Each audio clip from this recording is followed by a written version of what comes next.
The contraception includes the concept of preventing pregnancy.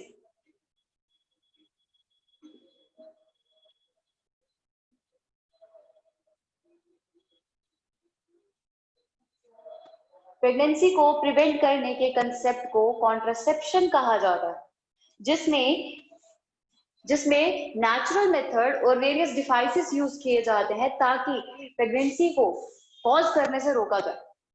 अब इस particular case में हम वेरियस डिवाइसेस, जैसे मैंने कहा, वेरियस डिवाइसेस या वेरियस मेथड्स यूज करते हैं ताकि कंसीव जो है वो ना हो पाए। तो इसीलिए वो डिवाइसेस और वो मेथड्स, उन्हें कॉन्ट्रासेप्टिव्स कहा जाता है।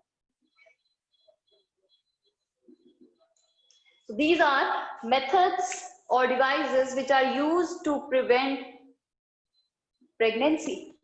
Methods or devices which are used to prevent pregnancy.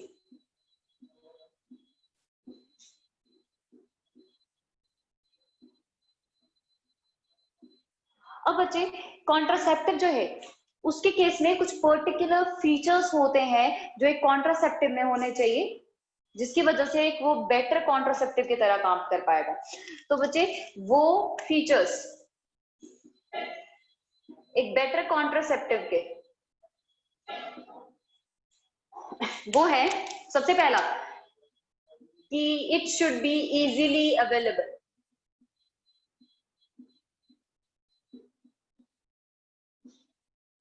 Easily available होना चाहिए, ठीक है। दूसरा, यूजर फ्रेंडली होना चाहिए, यानी कि इजी टू यूज। तीसरा, इट शुड बी रिवर्सिबल, वो रिवर्सिबल होना चाहिए। बट हमारे पास कुछ मेथड्स ऐसे भी हैं जो इरिवर्सिबल हैं, जिन्हें रिवर्स नहीं किया जा सकता। तो इजीली अवेलेबल होना चाहिए, यूजर फ्रेंडली होना चाहिए और रिवर्सिबल होना चाहिए। तो अब वेरियस मेथड्स की बात करेंगे जो कि कॉन्ट्रासेप्शन अटेन करने में हेल्प करते हैं। सबसे पहला मेथड हमारे पास है नेचुरल मेथड। नेचुरल मेथड वो मेथड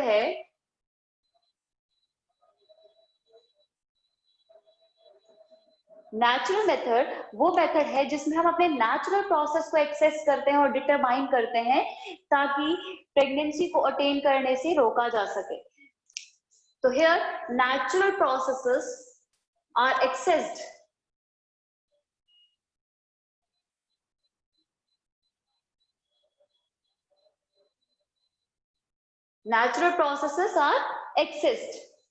और वो नेचुरल मेथड में सबसे पहला मेथड है हमारे पास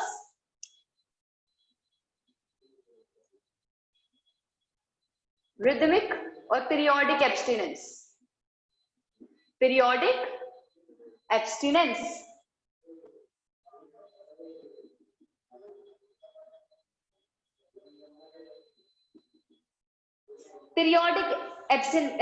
जिसे एक रिदम मेथड भी कहा जाता है, RHYPHM, रिदम मेथड। और ये मेथड में फीमेल अपने मेंस्ट्रुअल साइकिल को एक्सप्लॉइट करती है, यानी कि मेंस्ट्रुअल साइकिल को एनालाइज करती है ताकि प्रेगनेंसी से प्रिवेंट किया जा सके। अब क्या होता है, जैसे मेंस्ट्रुअल साइकिल जो है, it is a cycle, monthly cycle, जो कि 28 डेज का साइकिल रहेगा, 28 डेज रन करता है। अब उस 28 डेज में हमने बात की थी, it's nearly at the 14th day of menstrual cycle जब ओव्यूलेशन होता है। तो ओव्यूलेशन का टाइम जो है वो 14th डे के आसपास है। और ये भी बात की थी कि फर्टिलाइजेशन को इंश्योर करने के लिए oocyte और स्पर्म सेल का simultaneous release into the female track वो जो है वो जरूरी है। तो oocyte और स्पर्म सेल का फीमेल ट्रैक में साइमल्टेनियस रिलीज जरूरी है फर्टिलाइजेशन को इंश्योर करने के लिए। तो मतलब 14th डे के आसपास जो कॉपुलेटरी मैकेनिज्म है वो सक्सेसफुल हो सकते हैं, वो फर्टिलाइजेशन को पूरा कर सकते हैं। तो मतलब अगर प्रेगनेंसी नहीं चाहिए तो उस केस में हमें उस पर्टिकुलर डेज के आसपास, यानी कि 14th डे के आसपास जो है कॉपुलेटरी एक्ट को प्रिवेंट करना चाहिए, रोकना चाहिए, ठीक है। तो periodic abstinence, it is the process where couple avoiding copulation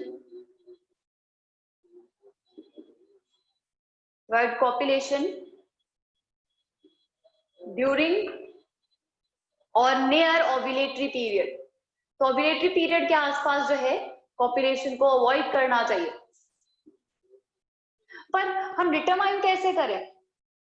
तो डिटरमाइन करना बहुत ज्यादा इजी नहीं होता, तो इसीलिए हम 14th डे के आसपास ही नहीं बल्कि 10th से लेकर 17 तक का रेंज ले लेते, जिस टाइम पे पॉपुलेशन जो है वो अवॉइड किया जाता है। तो नियरली एंश्योरिटी मेंटेन करने के लिए 10th to 17th day, 10th to 17th day तक कभी बीच में कभी भी ओव्यूलेशन हो सकता है, तो इन डेज में अवॉइड करना चाहिए कॉपुलेशन, जिसकी वजह से फर्टिलाइजेशन के चांसेस लो हो जाएंगे और कंसीव जो है उसमें दिक्कत हो सकता है, क्योंकि ओव्यूलेशन जो oocyte रिलीज हुआ होगा वो नियरली डीजनरेट हो गया होगा।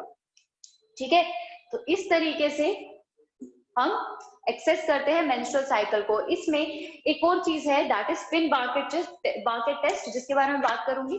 स्पिन बार्केट टेस्ट जो है वो ऐसा टेस्ट है जिसमें जो वेजाइनल डिस्चार्ज होता है, वेजाइनल म्यूकस डिस्चार्ज होता है, वो म्यूकस जो है वो जेली लाइक हो गया होता है, और वो जेली लाइक म्यूकस जो है it is highly receptive to sperm sales.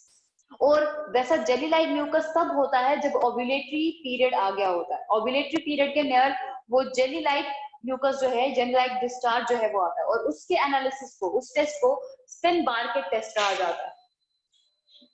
Spin बार्केट test में वेजाइनल म्यूकस डिस्चार्ज को एनालाइज किया जाता है। तो it analyses jelly like vaginal discharge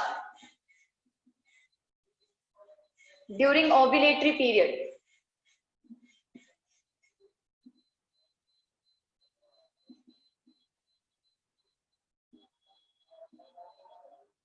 Ovulatory period के दौरान jelly like discharge होगा, that is spin बार्केट टेस्ट।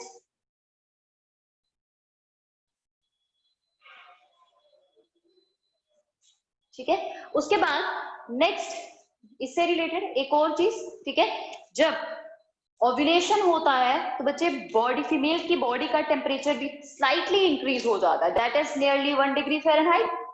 तो टेम्परेचर, फीमेल बॉडी टेम्परेचर जो है वो इंक्रीज हो जाएगा बाय 1 डिग्री फ़ारेनहाइट, जो कि एनालाइज करना थोड़ा डिफिकल्ट है। Female body temperature increases by 1 degree Fahrenheit only. ठीक है, तो इस तरीके से पहला मेथड जो है वो कॉन्ट्रासेप्शन अटेन करने में हेल्प करता है। बट मैं बता दूं, जितने भी नेचुरल मेथड्स हैं इंक्लूडिंग दिस पीरियोडिक एब्स्टिनेंस, ये नेचुरल मेथड्स हैं और इनके सक्सेस रेट बहुत लो है। इसके केस में अगर हम कॉन्ट्रासेप्शन अटेन करना चाहते हैं तो सक्सेस रेट्स हमें बहुत लो मिलेंगे, तो इसलिए शॉर्ट कॉन्ट्रासेप्शन मेथड्स ये नहीं है। ठीक है, तो बच्चे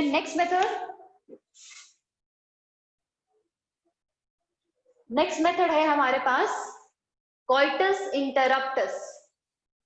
कोइटस टर्म जो है वो कॉपुलेशन से रिलेटेड है। ठीक है, कोइटस इंटरप्टस।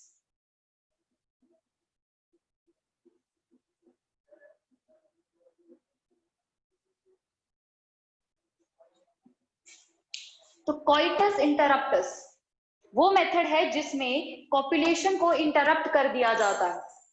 ठीक है, COITUS, कोइटस इंटरप्टस जो है वो मेथड है जिसमें कॉपुलेशन को इंटरप्ट कर दिया जाता है, यानी कि रोक दिया जाता है बिफोर इजैक्यूलेशन।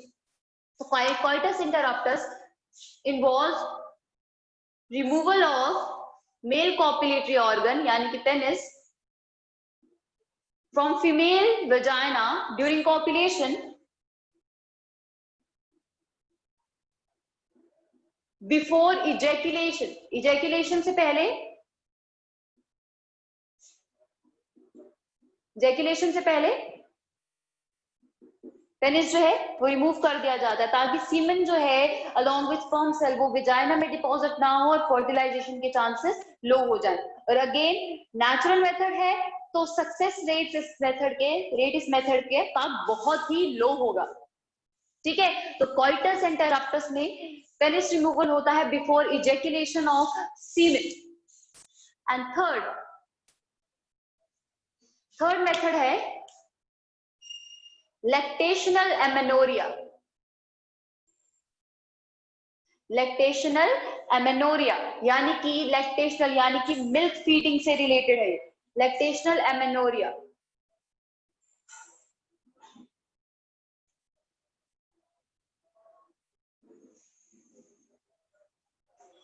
लैक्टेशनल एमेनोरिया वो मैकेनिज्म है जिसमें जो एक्सटेंसिवली फीडिंग फीमेल होती है, जैसे बेबी का बर्थ हुआ और बर्थ के बाद फीमेल जो है बेबी को मिल्क फीड कर रही है, तो मिल्क फीडिंग के दौरान जब वो एक्सटेंसिवली फीड कर रही है, हम उस केस के बारे में बात कर रहे हैं, तो एक्सटेंसिवली फीडिंग फीमेल की बॉडी में प्रोलैक्टिन जो है it is somewhat high amount. ठीक है, वो थोड़ा ज्यादा हाई होगा क्योंकि कंटिन्यूस मिल्क की फॉर्मेशन चाहिए। तो मिल्क फॉर्मेशन के लिए प्रोलैक्टिन जब बॉडी में हाई होता है तो वो हाई कंसंट्रेशन एफएसएच और एलएच के लिए एक नेगेटिव फीडबैक की तरह काम करता है, और वो नेगेटिव फीडबैक होने की वजह से फॉलिकुलर डेवलपमेंट ऑप्टिमली नहीं हो पाता, और अगर फॉलिकुलर डेवलपमेंट नहीं होगा एफएसएच और एलएच के एब्सेंस में तो ओव्यूलेशन के चांसेस ही नहीं है। तो इस केस में क्या होता है, एक्सटेंसिवली फीडिंग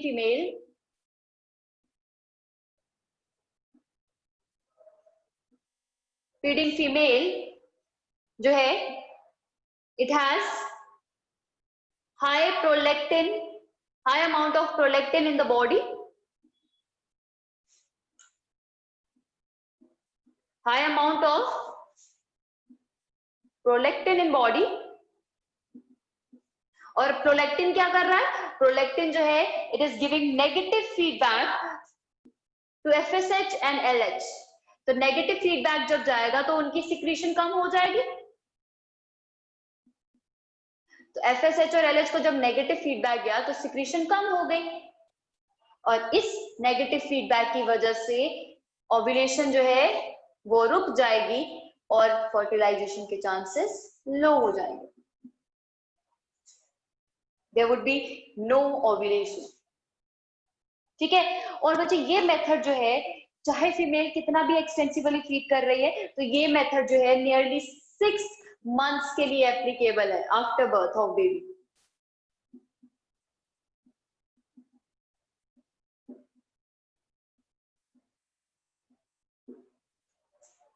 बेबी के बर्थ के बाद सिर्फ 6 मंथ्स के लिए एप्लीकेबल है। अगेन नेचुरल मेथड हम डिटरमाइन नहीं कर सकते कि बॉडी में प्रोलैक्टिन इवन है, कम है, ज्यादा है।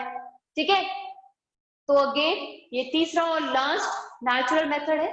ठीक है, अब मुझे बताओ इस मेथड में कोई डाउट इन दोनों मेथड्स में? No ma'am. No ma'am. बढ़िया बच्चे। ठीक है, तो मैं नेक्स्ट इसके बाद कंटिन्यू कर रही हूँ, नेक्स्ट स्टार्ट कर रही हूँ। वो नेक्स्ट मेथड है हमारे पास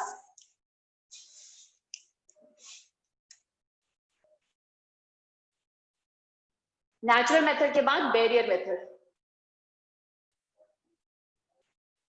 बैरियर मेथड नाम से ही पता चल रहा है इस मेथड के दौरान जो कॉपुलेटरी ऑर्गन्स हैं और oocyte और स्पर्म सेल के बीच में एक बैरियर क्रिएट हो रहा है।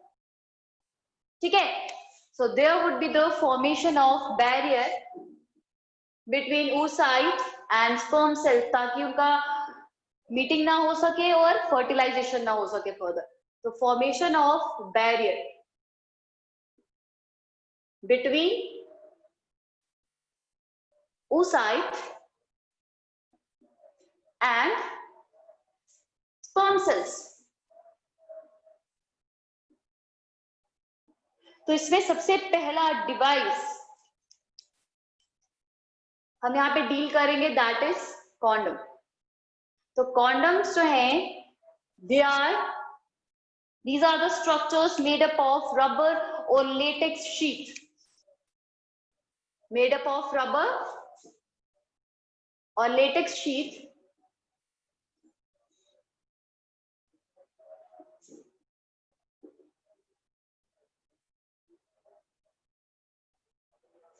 लेटेक्स शीट से बना हुआ है, और इसके केस में क्या होता है, इसे अप्लाई किया जाता है और कवर किया जाता है इससे मेल और फीमेल कॉपुलेटरी ऑर्गन को।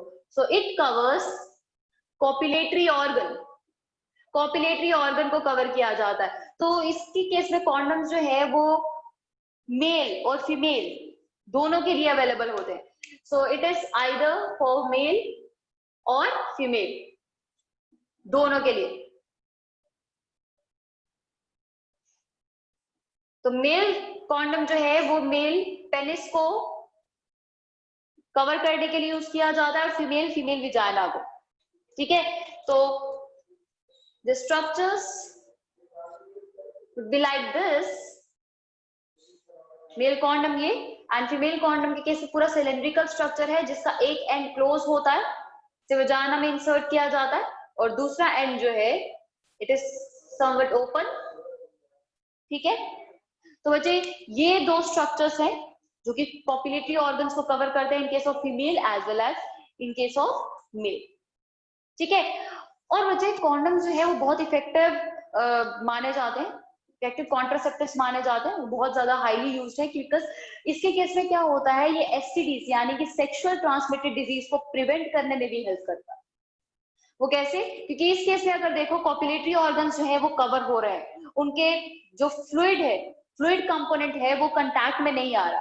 जब फ्लूइड कंपोनेंट कंटैक्ट में नहीं आ रहा तो डिजीजेस जो है वो ट्रांसमिट होने के चांसेस एक इन्फेक्टेड पर्सन से वो लो हो जाता है। तो जेनिटल एरिया जो कि इफेक्टेड होगा डिजीज से, उसके फ्लूइड के कंटैक्ट में ना आने की वजह से डिजीज जो है यानी एसटीडीज ट्रांसमिशन जो है वो प्रिवेंट हो सकता है। So it condoms are used to prevent STDs also। मैं सिर्फ और सिर्फ यहाँ पे कॉन्डम्स की बात कर रही हूँ, सब बैरियर मेथड्स की बात नहीं कर रही हूँ। और भी बैरियर मेथड्स हैं लेकिन उनका कोई रोल नहीं है एसटीडीज प्रिवेंट करने में। ठीक है, तो ये है हमारे पास बैरियर मेथड, पहला बैरियर मेथड। ठीक है, उसके बाद नेक्स्ट बैरियर मेथड की बात करेंगे। तो नेक्स्ट बैरियर मेथड हमारे पास है फीमेल्स के लिए, उसमें डायफ्राम्स, वॉल्ट कैप्स और सर्विकल कैप्स यूज की जाती है। सो डायफ्राम्स,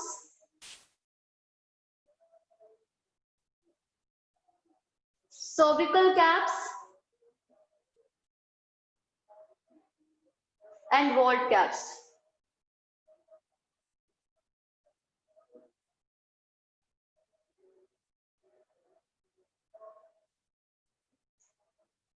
तो diaphragms, cervical caps and vault caps. ठीक है, तो डायफ्राम जो है, पहले उसके बारे में बात करो तो डायफ्राम जो है it's a dome shaped structure with a thin rim. इस तरीके से रिम होगा, बिल्कुल रबर डिवाइसेस है। ठीक है, रबर डिवाइसेस है ये भी। ये आया हमारे पास सर्विकल कैप जिसका रिम थोड़ा सा थिक होता है लाइक दिस, और ये है vault cap. Vault cap, here it is. ठीक है, तो diaphragm, cervical cap and vault cap. तो बच्चे ये स्ट्रक्चर्स जो है ये फीमेल वजाना में इंसर्ट किए जाते हैं to cover external os. External os हमने बात की थी, it's the opening of cervix towards the vagina, and opening of cervix towards uterus is called as internal os. तो मतलब वो ओपनिंग जो सर्विक्स और वजाना को जोड़ती है, कनेक्ट करती है, वहां पे उसको कवर करने के लिए स्ट्रक्चर्स इंसर्ट किए जाते हैं वजाना में। तो diaphragm, cervical caps and vault caps. तो बच्चे जब वो एक्सटर्नल ऑस को कवर कर देते हैं तो स्पर्म और सीमेन एंट्री जो है फर्दर आगे नहीं हो पाएगी, स्पर्म मूवमेंट नहीं हो पाएगा, जिसकी वजह से फर्टिलाइजेशन को प्रिवेंट किया जा सकता है। पर इन मेथड्स को और इफेक्टिव बनाने के लिए नॉर्मली स्ट्रक्चर इस तरीके से डोम शेप्ड है और अंदर से कैविटी होगा। तो इन कैविटी के केस में हम क्या करते हैं, हम स्पर्म किलिंग केमिकल्स लगा देते हैं। स्पर्म किलिंग केमिकल्स को स्पर्मिसाइडल केमिकल्स कहा जाता है। तो उन स्पर्मिसाइडल केमिकल्स को हम अप्लाई कर देते हैं यहाँ पे इनकी कैविटी में, वो चाहे क्रीम फॉर्म में हो सकती है, जेली फॉर्म में हो सकती है। तो अप्लाई करने के बाद जब इससे एक्सटर्नल ऑस को कवर किया जाता है तो इनका फंक्शन और ज्यादा इफेक्टिव हो जाता है, तो और इफेक्टिवली काम करते हैं। तो these are used by females to cover external os by inserting it in vagina. Inserting it in vagina. And it becomes more effective when used with spermicidal chemicals. It becomes more effective with spermicidal chemicals.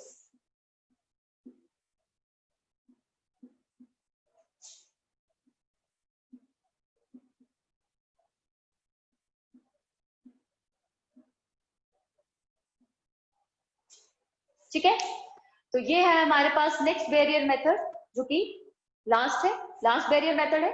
ठीक है, तो इसके बाद हमें बात करना है next method, जो हमें एक्सप्लेन करता है उन डिवाइसेस के बारे में जो यूट्रस में इम्प्लांट किए जाते हैं। And that devices are called as intrauterine devices.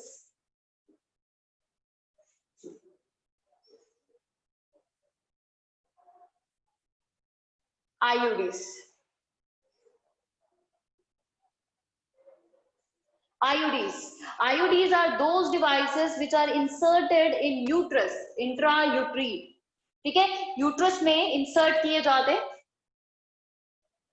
they are inserted in uterus, uterine wall में इंसर्ट करेंगे to prevent fertilization, फर्टिलाइजेशन को प्रिवेंट करने के लिए।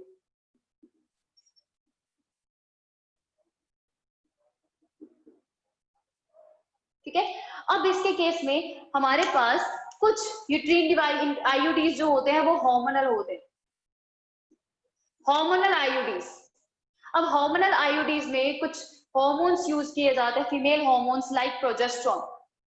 अब वो प्रोजेस्टेरोन क्या करेगा, ये आईयूडीज धीरे धीरे प्रोजेस्टेरोन को रिलीज करेंगे बॉडी में, और बॉडी में रिलीज करने के बाद वो प्रोजेस्टेरोन लेवल ब्लड में हाई होना शुरू हो जाएगा। जैसे जैसे प्रोजेस्टेरोन लेवल हाई होगा और मेंटेन रहेगा बॉडी में, तो वो maintain progesterone again gives negative feedback to FSH and LH. FSH और एलएच को नेगेटिव फीडबैक देंगे, क्योंकि जब हमने मेंस्ट्रुअल साइकिल की बात की थी तो हमने बात की थी प्रोजेस्टेरोन जो है वो एक प्रेगनेंसी हार्मोन है जो कि फॉलिकुलर डेवलपमेंट को सप्रेस कर देता है, ताकि फर्दर फॉलिकुलर डेवलपमेंट ना हो और ओव्यूलेशन ना हो। तो सेम मैकेनिज्म इस मेथड में एक्सप्लॉइट किया जाता है ताकि कॉन्ट्रासेप्शन अटेन किया जा सके। तो हार्मोनल आईयूडीज के केस में हार्मोन्स लाइक प्रोजेस्टेरोन is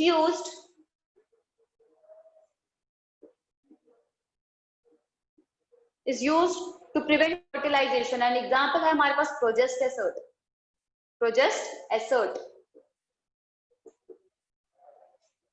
ठीक है, वैसे ही हमारे पास दूसरे आईयूडीज है, that is copper IUDs.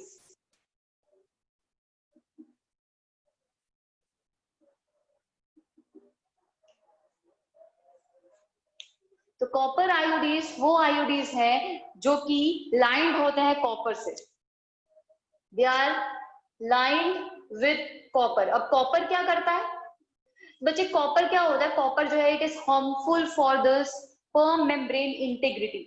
Sperm की मेम्ब्रेन इंटीग्रिटी के लिए हार्मफुल होते हैं, और जब भी कॉपर आईयूडीज यूट्रीन एरिया में इंसर्ट किया जाता है वो धीरे धीरे कॉपर रिलीज करते हैं, और वो कॉपर जो है वो स्पर्म्स को जो वहां से माइग्रेट कर रहे होते हैं उनकी मेम्ब्रेन को डिस्ट्रक्ट कर देता है, और स्पर्म सेल वीक पड़ जाते हैं, जिसकी वजह से फर्टिलाइजेशन साइट पे नहीं पहुंचते।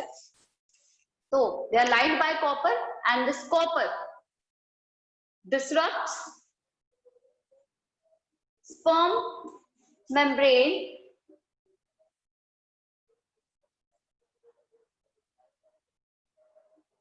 स्पर्म मेम्ब्रेन को डिस्टर्ब कर देता है। This ultimately prevents fertilisation.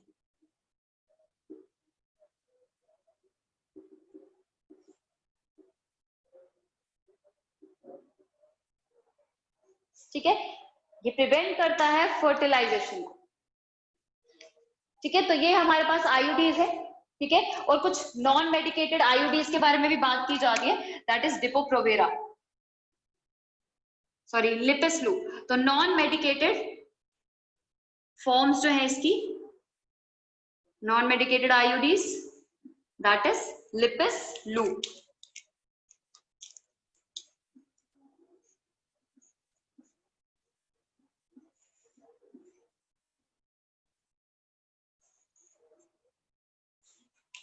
ठीक है, तो ये है हमारे पास which is इसकी एग्जांपल कॉपर बेस्ड आईयूडीज की। It is copper T, CuT, copper T लिखा जाता है, और मल्टीलोड 375। ठीक है, कॉपर टी का structure it's like this. Copper T का स्ट्रक्चर इस तरीके से होता है, ये structure T shape copper T. इस तरीके की फॉर्म्स भी होती हैं, अलग अलग फॉर्म और स्ट्रक्चर आपको देखने को मिलेंगे विद विद डिफरेंट वैलिडिटीज। ये जो आईयूडीज है ना बच्चे, ये जब यूट्रस में इंसर्ट किए जाते हैं तो अलग अलग टाइम पीरियड का वैलिडिटी होता है इसका। तो कुछ एप्लीकेबल होते हैं, कुछ इफेक्टिव होते हैं 3 इयर्स के लिए, कुछ 5 इयर्स के लिए, कुछ 7 इयर्स के लिए। तो they are effective for nearly 3 to 7 years।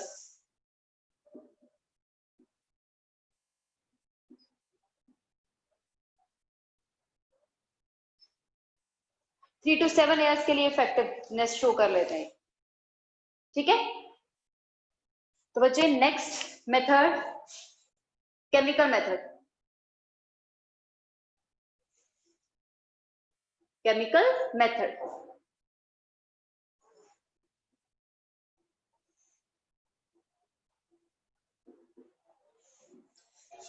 तो केमिकल मेथड वो मेथड होते हैं जिसमें केमिकल्स यूज किए जाते हैं।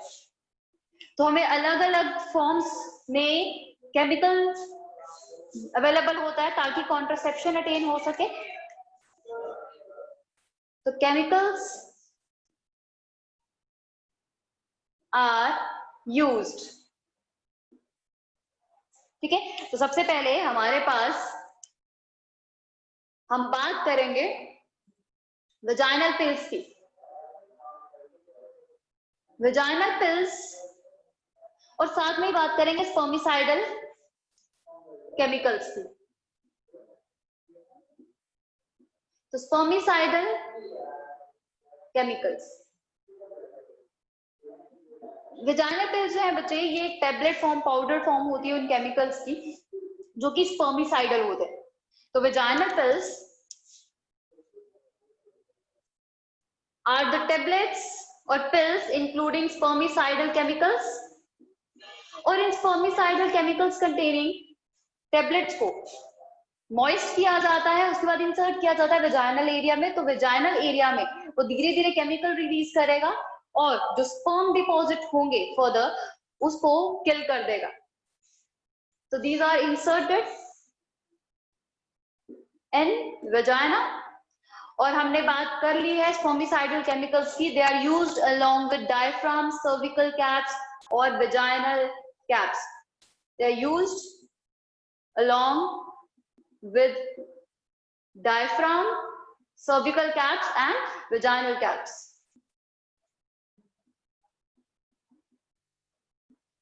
And vault caps. तो इस तरीके से डिफरेंट स्ट्रक्चर्स के साथ इसे यूज किया जाएगा स्पर्मिसाइडल केमिकल्स को। और अब जो मार्केटेबल फॉर्म चेंज कर दी गई है स्पर्मिसाइडल केमिकल्स की, कई जगह अवेलेबल है वो फोम बेस में। ठीक है, फोम बेस में, फोम में इन्फ्यूज किया जाता है और उसको फर्दर सील किया जाता है और यूज किया जाता है। ठीक है, तो ये हमारे पास स्पर्मिसाइडल केमिकल्स और वेजाइनल पिल्स। फर्दर बात करेंगे ओरल पिल्स की, जो सबसे इंपॉर्टेंट पार्ट है, again frequently used contraceptive method. बच्चे ओरल पिल्स जो है इसमें क्या होता है, इसमें केमिकल्स होते हैं, हॉर्मोन्स होते हैं, अगेन एस्ट्रोजन एंड प्रोजेस्टेरोन। तो oral pills they are taken orally and contains progesterone, estrogen or both. It contains progesterone, या तो सिर्फ प्रोजेस्टेरॉन होगा, प्रोजेस्टेरॉन ओनली, और oestrogen and progesterone both.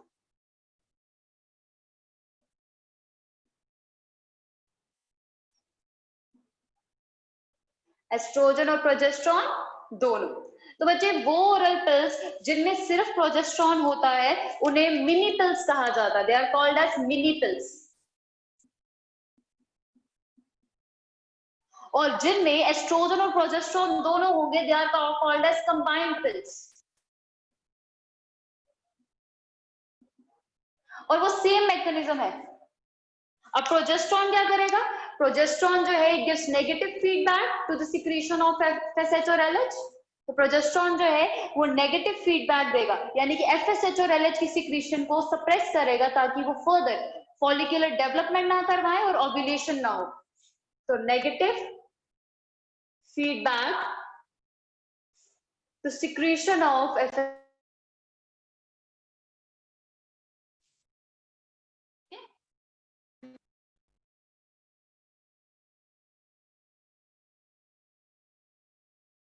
LH, ठीक है। अब इस वजह से ओव्यूलेशन नहीं होगा और अल्टीमेटली फर्टिलाइजेशन को प्रिवेंट किया जा सकता है।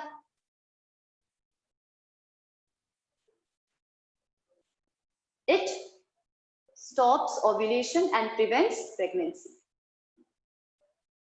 ठीक है।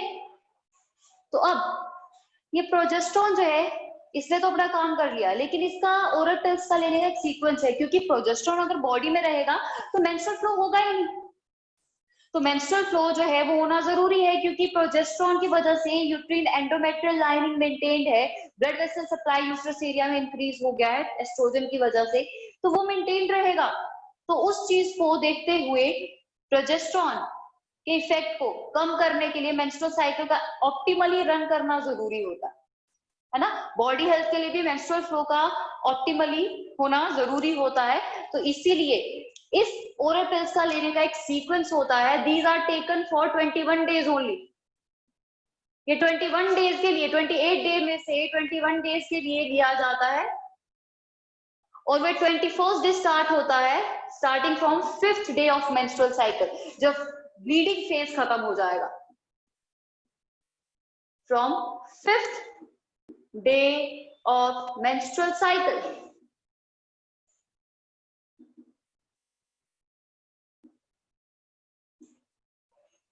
Fifth day of menstrual cycle से पिल्स ली जाती है 21 डेज के लिए, और 21 डेज के बाद उन्हें छोड़ दिया जाता है। तो मतलब 21 डेज बाद जब छोड़ा गया तो प्रोजेस्टेरॉन का लेवल जो है फॉल कर जाएगा। अब फॉल करने की वजह से क्या होगा, 1-2 दिन में ब्लीडिंग फेज आ जाएगा जो 5 दिन कंटिन्यू होगा, और 5 दिन के बाद वापस से पिल्स को स्टार्ट किया जाता है। मतलब 2 दिन का गैप, देन ब्लीडिंग फेज आ गया, 5 दिन और 7 दिन के बाद फिर से पिल्स स्टार्ट कर दी गई। तो इस वजह से प्रोजेस्टेरॉन लेवल फॉल करने से मेंस्ट्रुअल फ्लो जो है वो स्टार्ट हो गया, ब्लीडिंग फेज जो है वो स्टार्ट हो गया। और हमने पढ़ा भी था मेंस्ट्रुअल साइकिल के दौरान कि ब्लीडिंग फेज तब आता है जब प्रोजेस्टेरॉन लेवल लो हो जाता है, ठीक है। तो taken again after 7 days, after gap of 7 days. तो बच्चे अगर हम पिल्स ले रहे हैं तो आप देखो कितने प्रोजेस्टेरॉन और एस्ट्रोजन दोनों स्टेरॉइड हार्मोन्स है, और स्टेरॉइड का एक्सेसिवली बॉडी में होना बहुत हार्मफुल भी हो सकता है। हेयर ग्रोथ हो सकता है, बॉडी जो है वो बल्कीनेस इंक्रीज हो जाएगा, बॉडी वेट गेन होगा, तो बहुत सारी चेंजेस बॉडी में आना शुरू हो जाएंगी। तो इन चीजों को देखते हुए इनके side effects in oral pills के बहुत ज्यादा रजिस्टर किए गए हैं। बट अब हमारे पास एक एसोसिएशन थी, that is central drug research institute, ये लखनऊ का इंस्टीट्यूट है, central drug research institute CDRI Lucknow,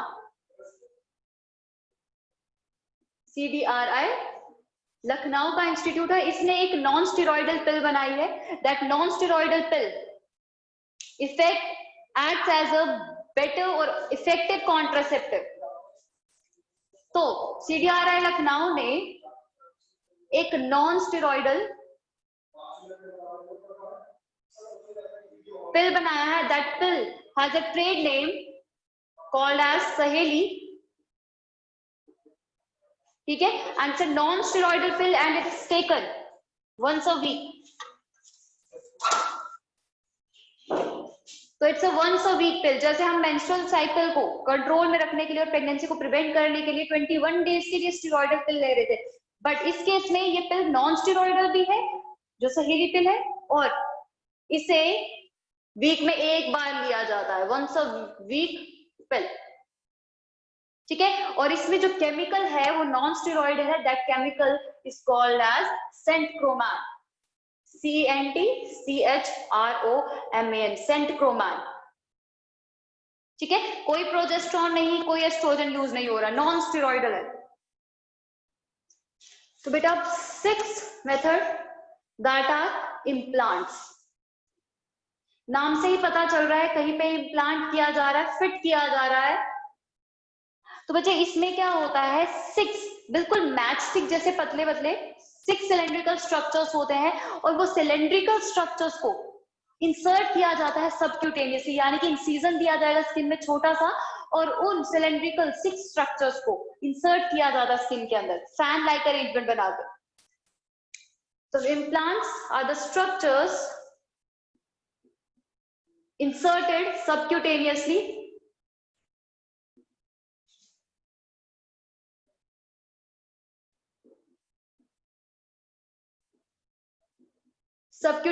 insert किया जाता है, और they are actually 6 cylindrical matchstick like structures containing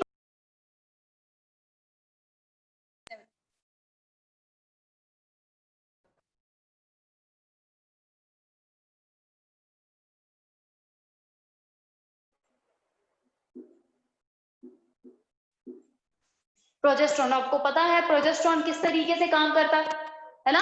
तो प्रोजेस्ट्रॉन कंटेन कर रहा हो, जो कि धीरे धीरे बॉडी ब्लड लेवल में इंक्रीज करवा दिया जाता है और मेंटेन रखा जाता है, ताकि फर्दर ओव्यूलेशन ना हो और प्रेगनेंसी प्रिवेंटेड रहे, ठीक है। और इन स्ट्रक्चर्स को इस तरीके से फैन लाइक अरेंजमेंट में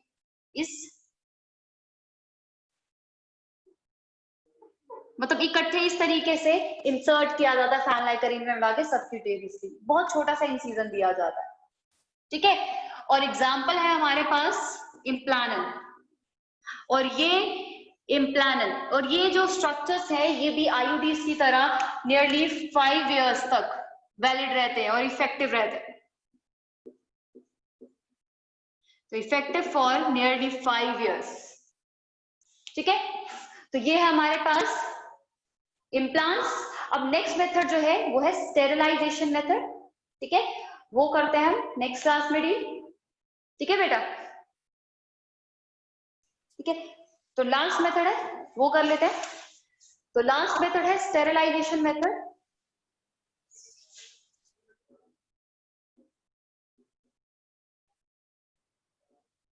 तो स्टेरिलाइजेशन मेथड वो मेथड है जिसमें कंप्लीटली मेन डक्ट्स को कट कर दिया जाता है, टाई कर दिया जाता है, ताकि आपस में कोई कनेक्टिविटी ना रहे और गैमीट रिसीविंग और ट्रांसफरिंग ना हो, ठीक है, और फर्टिलाइजेशन से प्रिवेंट किया जा सके। और स्टेरिलाइजेशन मेथड जो है, आगे बढ़ने से पहले मैं बता दूं, ये मेथड जो है वो लीस्ट ऑप्टेड मेथड है, क्योंकि बच्चे इस केस में सर्जरी की जाती है,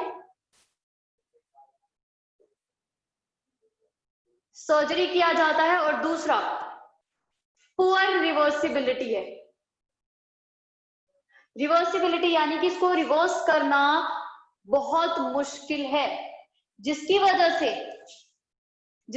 से ये मेथड जो है वो लीस्ट ऑप्टेड है। तो बच्चे स्टेरिलाइजेशन मेथड में हमारे पास दो मेथड आएंगे, एक मेथड मेल्स के केस में, दूसरा फीमेल के केस में।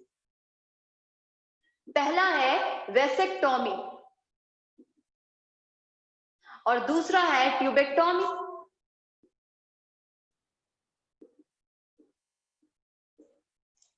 Vasectomy means cutting of vas deferens, तो मतलब मेल के केस में जब वास डिफरेंस को कट किया जाता है,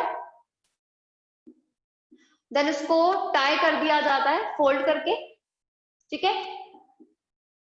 तो बच्चे इस तरीके से ये टेस्टिस है और टेस्टिस के ऊपर ये एपिडाइडमिस, एपिडाइडमिस से वास डिफरेंस ओरिजिनेट हो रहा है लाइक दिस।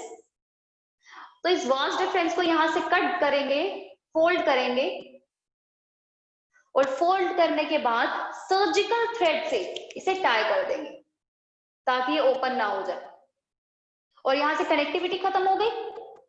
अब बच्चे टेस्टिस जो भी स्पर्म सेल बनाएंगे वो फर्दर आगे पास नहीं हो पाएंगे, फर्दर इजैकुलेटरी डक्ट में मूव नहीं करेंगे, यूरेथ्रा में नहीं मिलेंगे। तो लेकिन बाकी डक्ट्स, बाकी जो ग्लैंड्स है, चाहे सेमिनल वेसिकुलर प्रोस्टेट ग्लैंड है, वो सारे तो इसके बाद ही है ना। तो वो सिक्रीशन जो बनाते हैं यानी कि सीमेन, वो तो रिलीज होगा इजैकुलेशन के टाइम पे, बट स्पर्म सेल उसमें नहीं होंगे, जिसकी वजह से फर्टिलाइजेशन के चांसेस तो है ही नहीं बिल्कुल भी। तो बच्चे इजैकुलेशन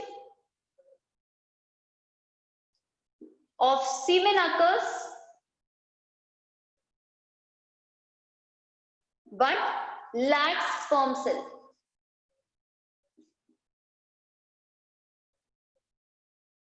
ठीक है। अब ट्यूबेक्टोमी फीमेल्स के केस में it includes the cutting of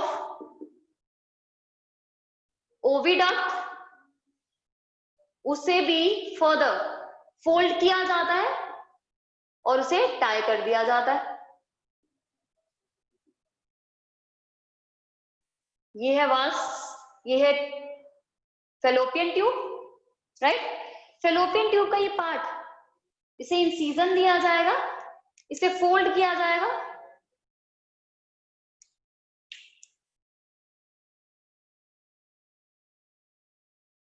ठीक है, और अल्टीमेटली उसे टाई कर दिया जाएगा, जिसकी वजह से ओव्यूलेशन होगा तो जरूर, लेकिन अब ऑप्टिमली हार्मोनल कंट्रोल ऑप्टिमल रहेगा, मेंस्ट्रुअल साइकिल रन करेगा, लेकिन जो oocyte रिलीज होगा वहां तक स्पर्म सेल नहीं पहुंच पाएंगे और अल्टीमेटली फर्टिलाइजेशन नहीं होगा। तो इस तरीके से स्टेरिलाइजेशन मेथड काम करते हैं और ऑर्गेनिज्म और ह्यूमन जो है इससे कंप्लीटली स्टेराइल हो जाता है, तो उसके केस में फर्टिलाइजेशन के चांसेस बिल्कुल लो और जीरो हो जाते हैं। ठीक है, तो ये मेथड बहुत ज्यादा इफेक्टिव है, बट इसकी रिवर्सिबिलिटी पुअर है और सर्जरी करनी पड़ती है। ठीक है, इसलिए लीस्ट ऑप्टेड है।